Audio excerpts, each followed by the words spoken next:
मुद मंगल में संत समाज धर्म प्रेमी सज्जनों, श्रद्धा मूर्ति देवियों, जैसे कि आप सब पहले से जानते हैं, अभी श्री गुरु गोस्वामी साहब जी ने भी कहा कि आज मकर संक्रांति है। संक्रांति का अर्थ क्या होता है?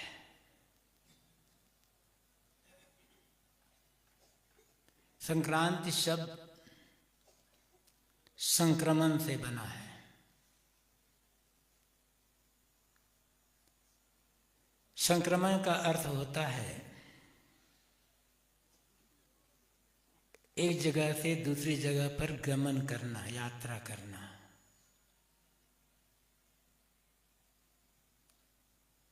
आज के दिन सूर्य मकर राशि में प्रवेश करता है, इसलिए इसे मकर संक्रांति कहते हैं। 12 राशियां मानी गई है और सूर्य एक राशि में 1 महीना रहता है, इसलिए 12 महीने संक्रांति होती है। ऐसा नहीं है कि साल में केवल मकर संक्रांति होती है। संक्रांति 12 महीने होती है। सूर्य का एक राशि से दूसरे राशि में प्रवेश करने को संक्रांति कहा जाता है। आज सूर्य मकर राशि में प्रवेश किया।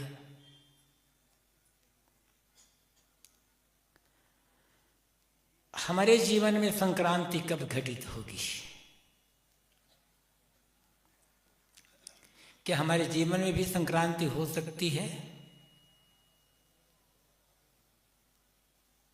हो सकती है, लेकिन इसके लिए हमें स्वयं को प्रयत्न करना होगा। सूर्य का एक राशि से दूसरी राशि में प्रवेश करना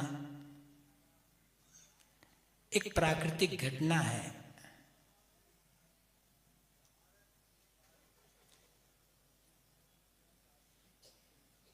जैसे कि उन्होंने कहा कि साधु कबीर ने कहा है, नित अमावस नित संक्रांत नित नित नवग्रह बैठे पांत।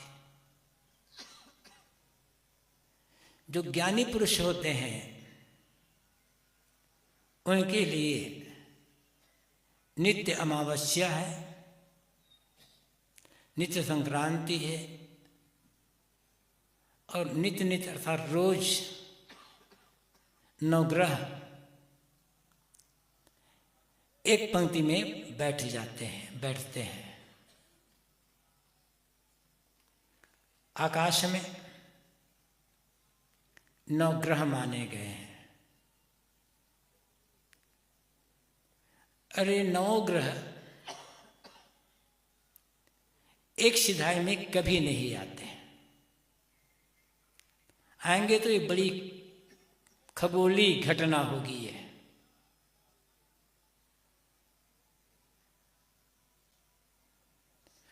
तो आज संक्रांति है, फिर अमावस्या आएगी, फिर इसका मतलब क्या होता है थोड़ा समझने की बात है।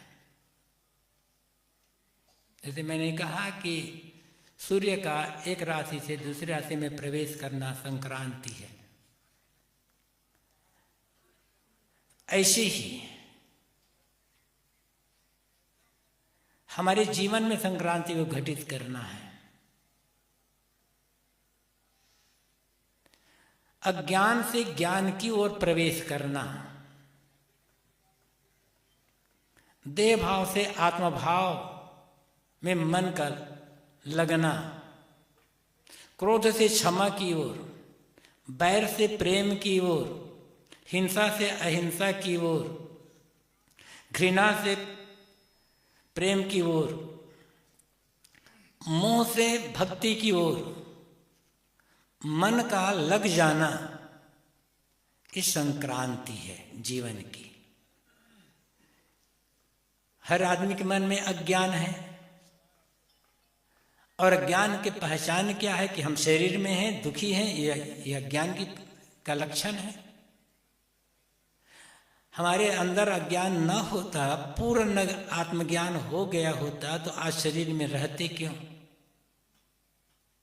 शरीर में हम हैं, यह अज्ञान के ही कारण हुआ है। अज्ञान से कर्म होते हैं, कर्म से वासनाएं बनती है, वासनाओं से जन्म होता है, फिर मृत्यु होती है।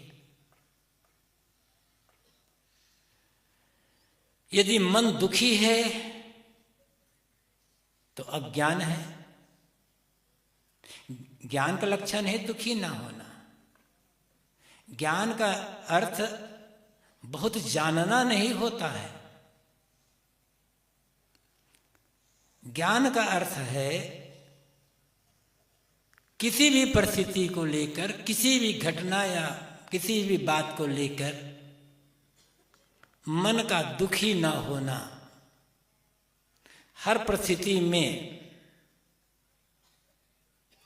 मन का शांत, अविचलित, निर्द्वंद रहना, यह ज्ञान है।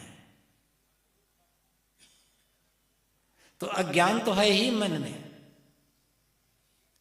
अज्ञान को छोड़कर ज्ञान की दिशा में यात्रा संक्रांति है।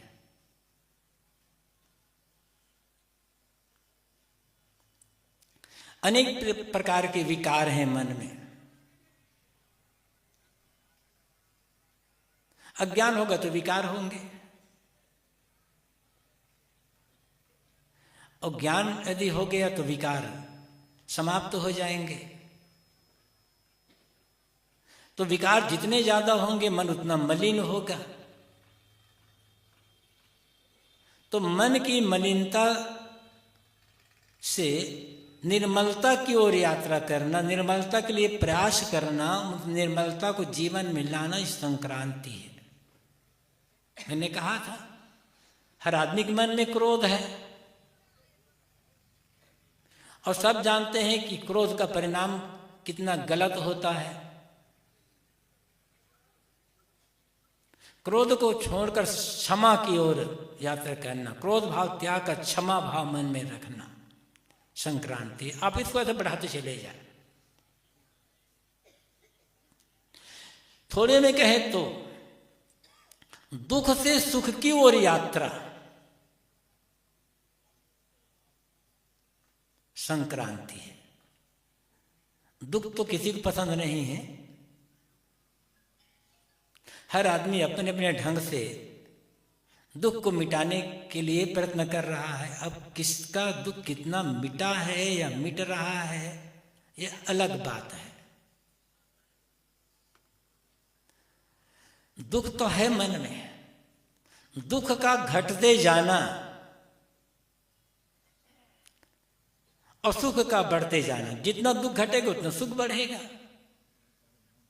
तो दुख का घटते जाना और सुख का बढ़े जाना, ये संक्रांति है।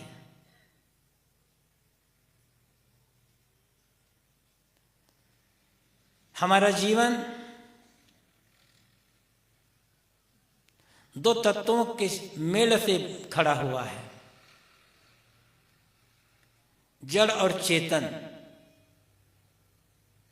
जड़ तत्वों से इस शरीर का निर्माण हुआ है, और इसमें चेतन जीव निवास कर रहा है। तो अनादिकाल से देह में रहते रहते, शरीर में रहते रहते मन में एक अध्यास जम गया है कि मैं शरीर हूं। हम प्रायः शरीर भाव में जीवन जीते हैं। मान लेते हैं कि मैं शरीर हूं, और यहीं से ही सारी विपत्ति खड़ी हो जाती है, सारे पाप यहीं से खड़े होते हैं। किसी कवि ने इसलिए बहुत बढ़िया कहा है, इस देह को मैं मानना सबसे बड़ा यह पाप है, सब पाप का यह बाप है, सब पुत्र इसके बाप है, ये सब पाप इसके पुत्र हैं, सब पाप का यह बाप है।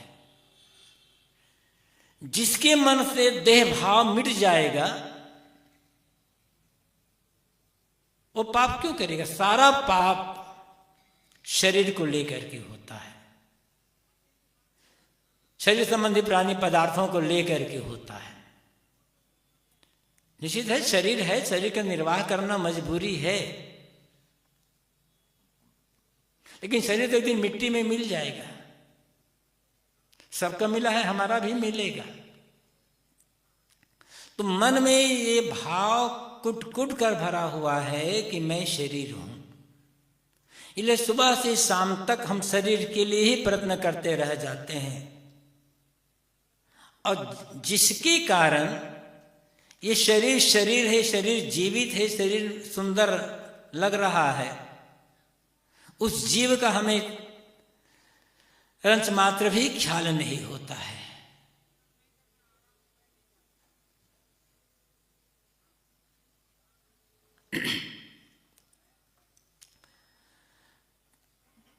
दोनों का बोध, शरीर और जीव की भिन्नता का बोध संतों की संगति में होता है, सत्संग में।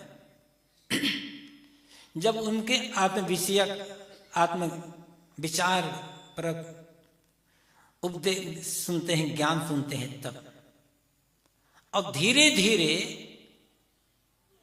शरीर का निर्वाह करते हुए भी शरीर भाव से मन का ऊपर उड़ते जाना और आत्म भाव में मन का टिकते जाना, ये संक्रांति है। और ये संक्रांति घटित हो जाए, शरीर तो है, शरीर के जो निर्वाह का काम है, सुबह दांतों नहाना धोना और जीवन निर्वाह करना, भोजन करना, ये सब कुछ करते हुए भी उस प्रकार से करें जैसे कोई बेगारी में काम करता है। किसी को मुफ्त में काम करना पड़े तो मजबूरी में करता है। ऐसे शरीर का निर्वाह एक मजबूरी वश करके अधिकतम समय हमें आत्मभाव में, आत्मलीन होने में, कल्याण के काम में करें तो जीवन में संक्रांति घटित हो जाएगी और एक महापर्व हो जाएगा। किंतु हमें ऐसा बताया नहीं जाता है। बस मकर संक्रांति आई, खिचड़ी बना लिए, तिल लड्डू खा लिए, गंगा में स्नान कर लिए, हो गई संक्रांति। ये तो जीवन में कितने बार आए, अब कितनी बार आएगी तो जीवन रहेगा। तो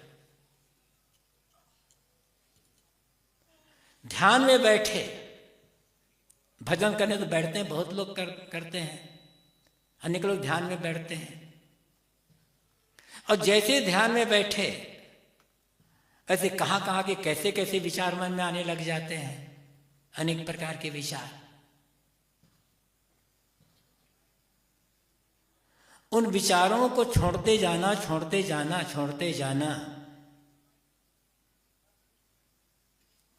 और जब सारे विचार छूट जाते हैं, निरंतर का अभ्यास करते करते विचारों दृष्टा बनकर विचार छोड़ते जब सारे विचार छूट जाते हैं, मन निर्विचार हो जाता है, निसंकल्प हो जाता है, तब मन आत्मलीन हो जाता है। तो मन के सारे विचारों को छोड़कर मन का निर्विचार होकर के आत्मलीन हो जाना संक्रांति है। बस जीवन का बेड़ा पार, जीते जी कल्याण का अनुभव हो जाएगा। इसलिए सदगुरु कबीर कहते हैं, नित अमावस नित संक्रांति। जो साधक होते हैं, जो ज्ञानी पुरुष होते हैं, उनके लिए नित्य संक्रांति है, क्योंकि रोज वो देह भाव को छोड़कर आत्मभाव में मन को स्थित करने का काम करते हैं। इसी को हम ध्यान और भजन कहते हैं। संसारी लोगों के लिए तो महीने में एक संक्रांति आती है, लेकिन वो लोग बाकी संक्रांति जानते भी नहीं है, केवल मकर संक्रांति को जानते हैं। किंतु ज्ञानी उसके लिए रोज संक्रांति, रोज पर्व का दिन होता है। संक्रांति मतलब आज एक पर्व का दिन है, तो उसके लिए रोज संक्रांति है, रोज पर्व का दिन है। और साहब ये भी कहते हैं नित अमावस, जो ज्ञानी साधक होते हैं उनके लिए नित्य अमावस्या। लेकिन अमावस्या तो महीने में एक दिन होती है, कृष्ण पक्ष की 15वीं तिथि को अमावस्या कहते हैं। अब ये महीने में 12 अमावस्या होती है,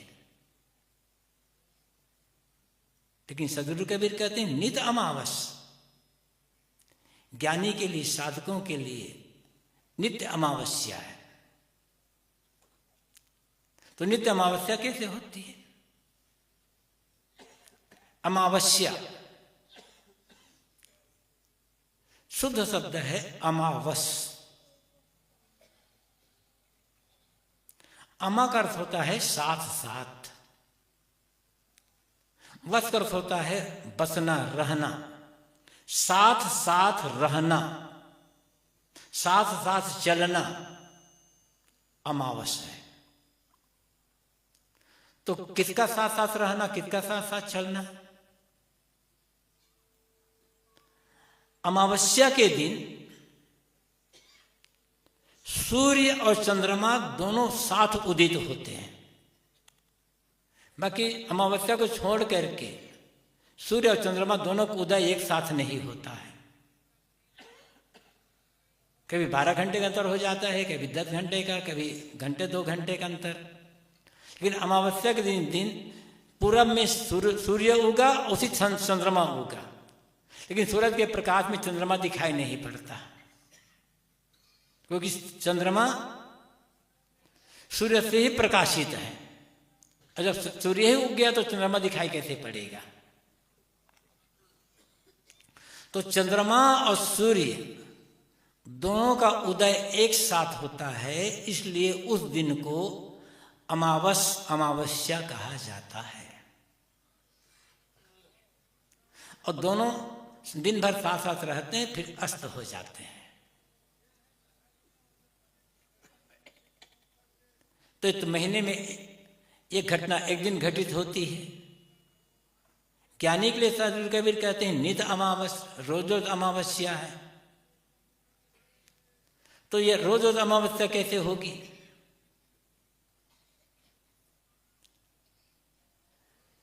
आध्यात्मिक और धार्मिक क्षेत्र में चंद्रमा और सूर्य को देवता माना गया है। वैसे भी लौकिक जगत में भी लोग मानते हैं चंद्रमा सूर्य को देवता, लेकिन आध्यात्मिक धार्मिक क्षेत्र में इनका अलग अर्थ किया गया है। चंद्रमा मन का देवता माना गया है,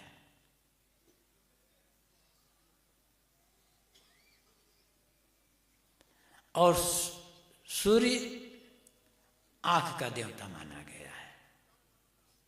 और वैसे भी आंख दे तो नभी भी मानेंगे, तब सूर्य प्रकाश स्वरूप होता है। सूर्य प्रकाश देता है हमें। प्रकाश ज्ञान का प्रतीक है।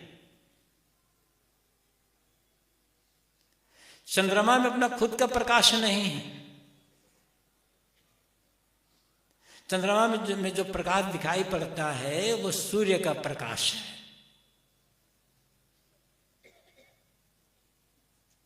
सूर्य ना हो तो चंद्रमा प्रकाशित होगा ही नहीं।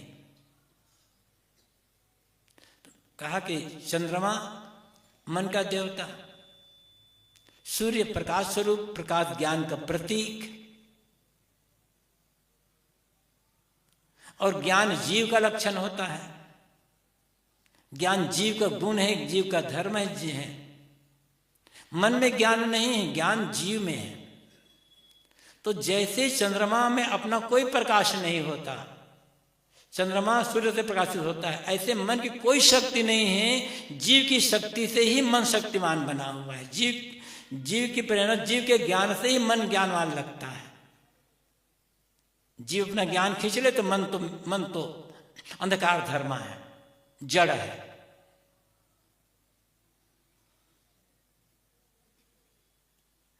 मन को सत्ता देने वाले हम आप खुद हैं, मतलब जीव खुद है। मन जीव का ही बनाया हुआ है। देख सुन करके मन बनता। मैंने कहा कि सूर्य आँख का देवता है और मन चंद्रमा मन का देवता।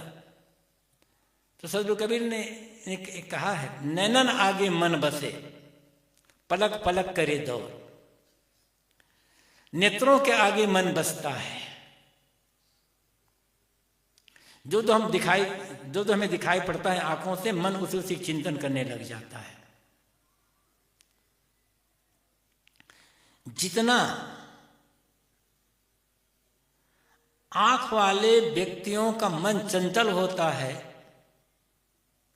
उतना चंचल जो जन्म से अंधे हैं उन लोगों मन नहीं होता है, क्योंकि वो देखा ही नहीं ना, बस सुनते हैं, सुनकर उनका मन बनता है।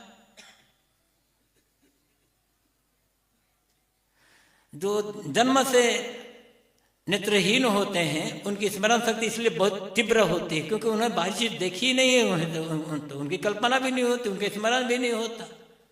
और हमारा मन देख देख करके चंचल बना रहता है। जो देखा बस उसी ख्याल में डूब गया।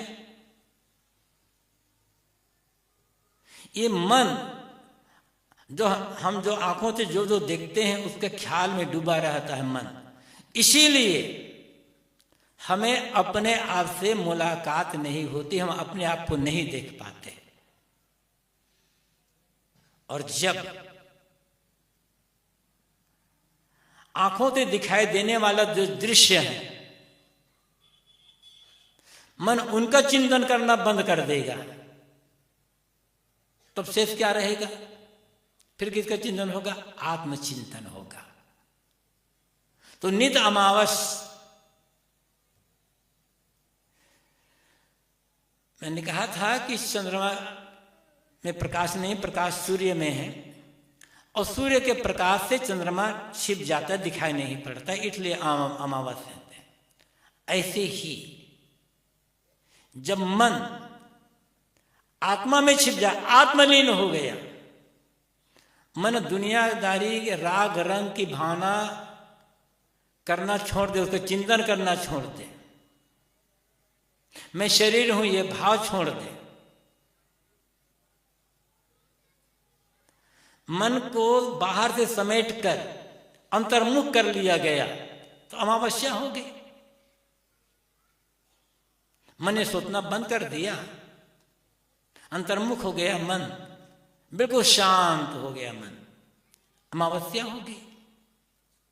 इसलिए ज्ञानियों के लिए साहब कहते हैं नित्य अमावस, ज्ञानियों के लिए नित्य अमावस्या होती है। और इसी में जीवन की सार्थकता है, ये जीवन की परम ऊंचाई है।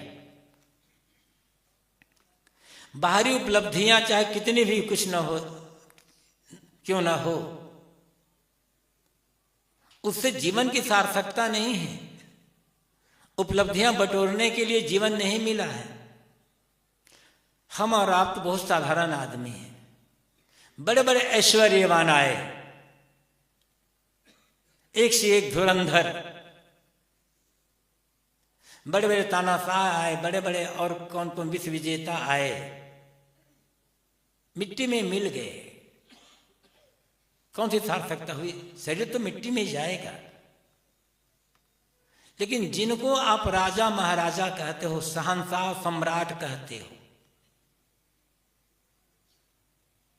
जितना बड़ा सम्राट उतना बड़ा हत्यारा।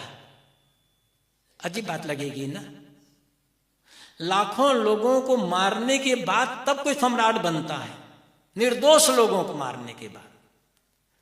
जो दूसरों के राज्यों को हड़प कर लेता है, दूसरे के अधिकार को छीन लेता है, दूसरों को गुलाम बना देता है, वो तब जाकर के राजा बनता है, महाराजा बनता है, सम्राट और शहंशाह बनता है।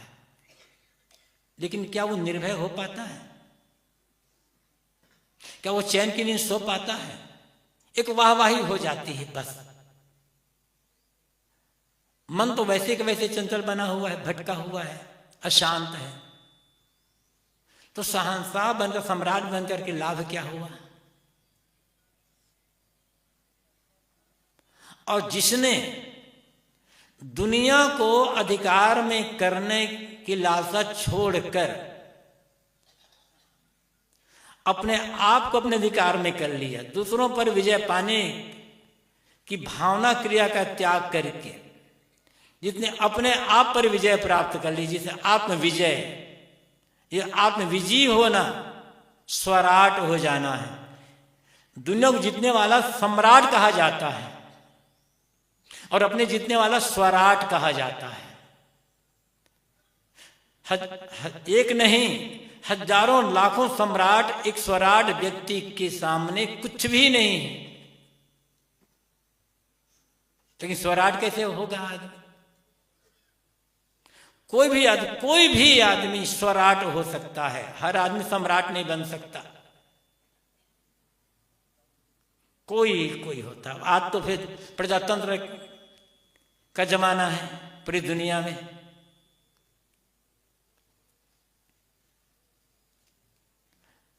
लेकिन हर आदमी स्वराट हो सकता है, अपने आप पर पूर्ण विजय, पूर्ण आत्म संयम से आत्म विजय मिलेगी। तो इस उपलब्धि के सामने और कौन सी उपलब्धि होगी? तो अमावस्या का अर्थ क्या होता है? मन का बाहर से लौटकर, सारा संसारी चिंतन छोड़कर आत्मचिंतन करते हुए आत्मलीन हो जाना, मन का आत्मा रूपी सूर्य में समाहित हो जाना, ये अमावस्या है।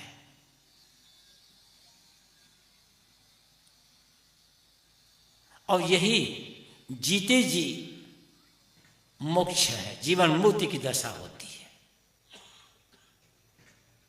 मतपंथ का भेद अलग अलग हो सकता है, लेकिन ये जो साधना की बात है, ये जो आध्यात्मिक ऊंचाई की बात है, सब में एक जगह है। कहने तरीके अंतर होते हैं, लेकिन इस दशा को सर्वोच्च दशा सभी संतों ने कहा है। तो मन को समेट करके आत्मलीन करना।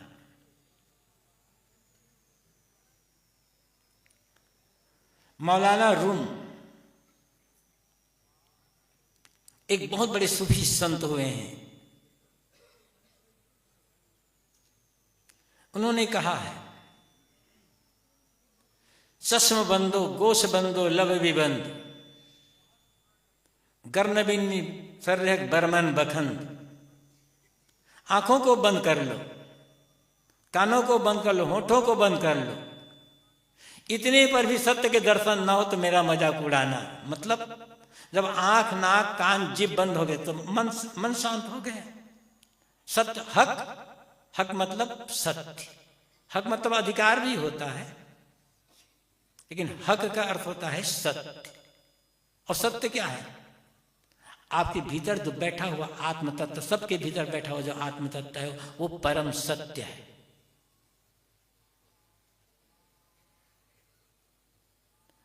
कुल मिलाकर के सार बात इतनी ही है,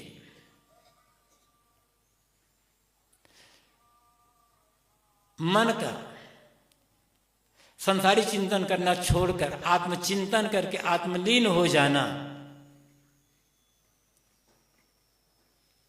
ये नित्य अनावश्यक स्थिति होती है। और कोई भी व्यक्ति अभ्यास द्वारा इसका अनुभव कर सकता है।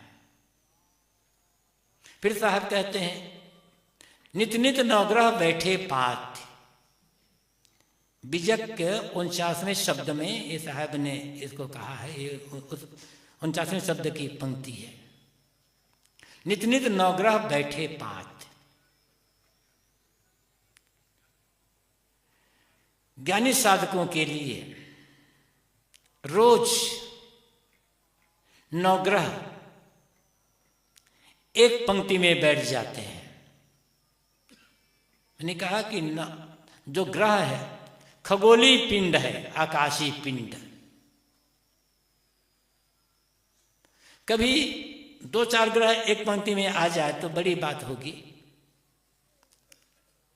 लेकिन 9 ग्रह एक पंक्ति में आना असंभव जैसी घटना है। कोई जब प्रकृति में कोई ऐसी घटना घटे तभी ये घटना घटेगी, लेकिन जीवन में ये घटना रोज घट सकती है। जीवन में ग्रह क्या है? हमारे जीवन के ग्रह आंख, नाक, कान, जीव, त्वचा, ये 5 ज्ञानेंद्रियां, मन, चित्त, बुद्धि, अहंकार, चतुर्थ अंतःकरण, ये 9 ग्रह है। ग्रह का अर्थ होता है पकड़ लेना, मजबूती से न छोड़ना,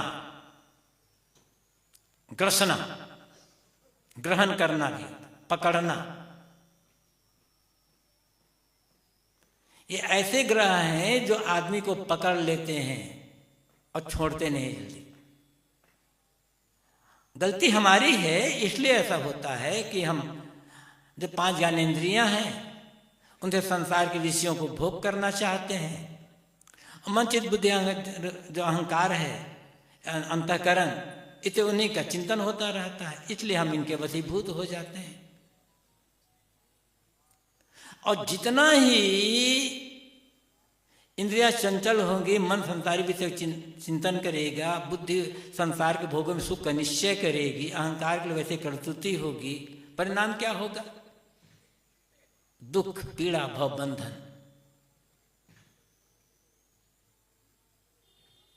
तो एक पंक्ति बैठाना मतलब ज्ञानी जो साधक होते हैं,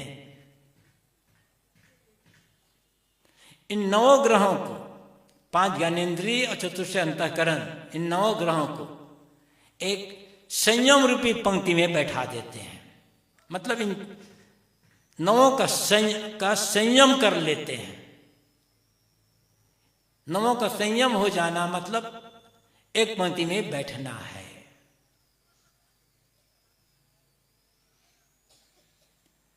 आप देखें, देखना तो पड़ेगा, लेकिन वही देखें जो देखना चाहिए, जो उचित हो। कान का सुनना है, वही सुने जो उचित हो और आवश्यक हो। वही खाएं जो शरीर के लिए हितकर हो। और सूंघना तो भी मतलब दुर्गंध, अधिक सुगंध और दुर्गंध का त्याग करके सब बस नाक से सांस लेना। और वही छुएं जिससे मन विकारी ना हो, बस काम बन गया। कहा जाता है एक राजा था, उसकी एक ही राजकुमारी थी। राजकुमारी बड़ी हुई, शादी योग्य, तो उस राजा ने एक घोषणा कर दी कि जो मेरी पुत्री से विवाह करेगा वही मैं इस गद्दी का, मेरे राज्य का उत्तराधिकारी मालिक होगा। अनेक राजकुमार आए। राजा अपनी बेटी को, राजकुमारी को दिखाता नहीं था। राजकुमार से कहता था, क्या तुम मेरी बेटी से शादी करना चाहते हो? कि हाँ। अब उसे शादी करके तो करेगा तो राज्य मिल जाएगा, कौन नहीं चाहेगा कि राजा बनना। तो कहता था लेकिन एक शर्त है। क्या है? वो कहता था, राजा मेरी बेटी अंधी है, गूंगी है, मतलब देख नहीं सकती, बोल नहीं सकती, बहरी है, सुन नहीं सकती, लूली है, मतलब हाथ काम नहीं कर उसके, लंगड़ी भी है और पागल है। क्या शादी करोगे? कहते ऐसे लड़के कौन शादी करेगा? अनेक राजकुमार आए, सब ने कहा नहीं, हम ऐसे लड़के शादी नहीं करेंगे, भले राज्य मिले ना मिले। करते करते समय बीता, एक राजकुमार आया, उसने कहा ठीक है मैं शादी करूंगा, आपकी बेटी अंधी है, कोई बात नहीं, वो मेरी आंखों से देखेगी, वो गूंगी है, नहीं बोल पाती, मेरे मुख से बोलेगी, मेरे कान से सुनेगी, मेरे हाथ से काम करेगी, मेरे पैर से चलेगी और मेरे मन से सोचेगी, मैं शादी के लिए तैयार हूं। राजा खुश हो गए। फिर राजा ने अपनी बेटी को बुलाया, वो तो चल करके आई, अत्यंत सुंदरी, प्रणाम किया, बोली भी। तो राजकुमार ने कहा राजन आप तो कहते थे कि बेटी लंगड़ी है, वो तो उसके पैर सलामत है, वो तो खुद चल कर आ रही है, सुनती भी है, बोलती भी है, समझती भी है, देखती भी है, सब कुछ करना। तो राजा ने कहा मैंने कहा कि मेरी बेटी अंधी है, मेरी बेटी ने आज तक कभी किसी को गलत निगाह से देखा नहीं, इसलिए मैंने कहा कि मेरी बेटी अंधी है और गलत चीज देखती ही नहीं है। मेरी बेटी ने आज तक किसी की निंदा बुराई चुगली की बात नहीं सुनी, इसलिए मैंने कहा कि मेरी बेटी बहरी है। और मेरी बेटी आज तक किसी की निंदा बुराई नहीं की है, किसी के लिए कटु शब्द का प्रयोग नहीं करती, इसलिए मैंने कहा कि मेरी बेटी गूंगी है। मेरी बेटी ने आज तक अपने हाथों से किसी को कोई दंड नहीं दिया, कहा मेरी बेटी लूली है। और मेरी बेटी आज तक कभी पैरों से चलकर किसी गलत जगह में गई ही नहीं, गलत जगह में वो जाती ही नहीं है, इसलिए कहा कि वो लंगड़ी है। और गलत बात सुनती नहीं, इसलिए कहा कि वो पागल जैसी है। हम भी ऐसे बन जाए ना तो कितना बड़ा हो जाए, कल्याण हो जाएगा हमारा। यही तो संयम करना है। ऐसा हो हम गलत ना देखें, गलत ना सुने, गलत ना बोलें, गलत ना सोचे, गलत काम ना करें, गलत जगह ना जाए। कोई दुख होगा, कोई बिगाड़ रहेगा जीवन में। तो नित्य नित्य नवग्रह बैठे 5 साल कहते हैं, मतलब इसका अर्थ है कि 5 ज्ञानेंद्रियां और चतुष्टय अंतःकरण का संयमित हो जाना। संयम का अर्थ क्या है? जो गलत है उनका त्याग करके जो उचित है उनका ग्रहण। गलत ना बोल करके वही बोले जो आवश्यक है, बस मुख का संयम हो गया। गलत न देख करके वही देखें जो जीवन निर्वाह के लिए आवश्यक है और जिस दर्शन करने से मन में अच्छी भावना आती है, बस आपका संयम हो गया। गलत न सुन करके वही सुने जो ज्ञान विवेक विचार व्यवहार की बातें हैं, तो कान का संयम हो गया। ऐसे सब किसी के लिए ले लीजिए। ऐसा करना शुरू कर दें तो 9 ग्रह एक पंक्ति में बैठ गया। और 9 ग्रह एक पंक्ति बैठना ये भी एक महापर्व का दिन होगा, महापर्व का समय होगा। अब ये कहने से नहीं होगा, सुनने से नहीं होगा, पढ़ने से नहीं होगा। इसके लिए हमें काम करना होगा।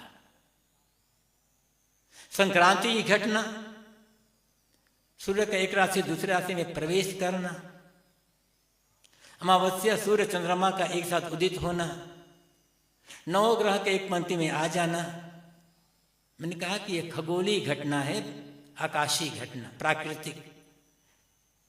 इसमें हम कुछ कर नहीं सकते। लेकिन जो साहब कहते हैं कि नित अमावस, नित संक्रांत, नित 9 ग्रह बैठे पाती, ये साधना का विषय है। और यही साधना है। भूखे रहना, नंगे रहना, कठोर तपस्या करना, मौनी हो जाना, ये साधना नहीं तपस्या है। तपस्या और साधना में अंतर होता है। तपस्या से बाहरी उत्कर्षता तो होती है उसमें, लेकिन साधना से जीवन की सार्थकता, तपस्या से सार्थकता नहीं होती है। लोक प्रसिद्धि होती है, लौकिक उपलब्धियां मिल जाती है, जीवन की सार्थकता साधना में होती है। तो आज संक्रांति का दिन है, मैंने कहा कि संक्रांति का अर्थ है एक जगह दूसरी जगह में गमन करना, यात्रा करना। तो हम अज्ञान से ज्ञान की ओर, अंधकार से प्रकाश की ओर, मृत्यु से अमरता की ओर, देह से आत्मा की ओर, भोग से योग की ओर मन को लगाएं, ये संक्रांति हो जाएगी। जब संक्रांति हो जाएगी तो अमावस्या का पर्व भी उपस्थित हो जाएगा और नवग्रह का एक पंक्ति में बैठना भी सार्थक हो जाएगा। तो सदगुरु कबीर की एक पंक्ति, नित अमावस नित संक्रांति नित निरोगा बैठे पांच, मैंने इस पर थोड़ा निवेदन किया। आप लोगों ने मेरी बातों को ध्यान से सुना। धन्यवाद, आभार। अपने वाणी को यहीं पर विराम।